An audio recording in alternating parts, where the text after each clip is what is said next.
Hi అండి, అందరికీ నమస్కారం. అందరూ ఎలా ఉన్నారు? నేనైతే చాలా బాగున్నాను. మీరందరూ కూడా ఆరోగ్యంగా ఆనందంగా ఉండాలని మనస్ఫూర్తిగా కోరుకుంటున్నాను. ఈరోజు రాగి పిండితో కేక్ అండి.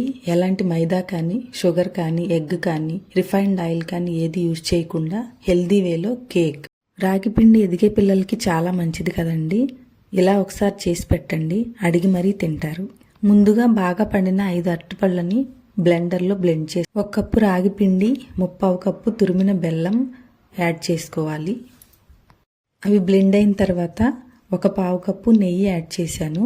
మీ దగ్గర బటర్ ఉంటే బటర్ కూడా యాడ్ చేసుకోవచ్చు.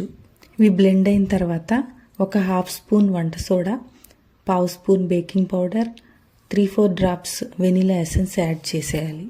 ఇదంతా కూడా ఒకటే డైరెక్షన్లో బ్లెండ్ చేసుకోవాలండి. కరెక్ట్ కన్సిస్టెన్సీ వచ్చిందో లేదో ఒకసారి చెక్ చేసుకోవాలి.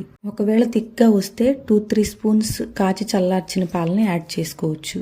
బేక్ చేసే బౌల్కి ఆయిల్తో గ్రీస్ చేసి కొంచెం రాగి పిండి కూడా వేసి తర్వాత బ్లెండ్ చేసిన బ్యాటర్ని అంతా బౌల్లోకి ట్రాన్స్ఫర్ చేసుకుని ఎయిర్ బబుల్స్ లేకుండా 2-3 టైమ్స్ ట్యాప్ చేసుకోవాలి. సన్నగా కట్ చేసిన బాదం పిస్తాని గార్నిష్ చేసుకోవాలి.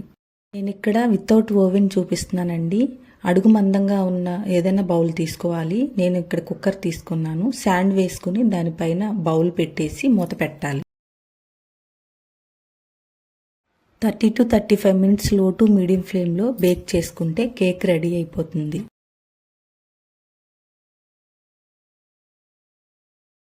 కాస్త చల్లారాక డీమౌల్డ్ చేసుకోవటమే.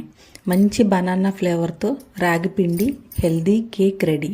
పిల్లలు కేక్ కావాలని అడిగినప్పుడు ఇలా చేసి పెట్టండి, ఇష్టంగా తింటారు. రెసిపీ కనుక మీకు నచ్చినట్లయితే లైక్ చేయండి, షేర్ చేయండి, సబ్స్క్రైబ్ చేయండి. Thanks for watching.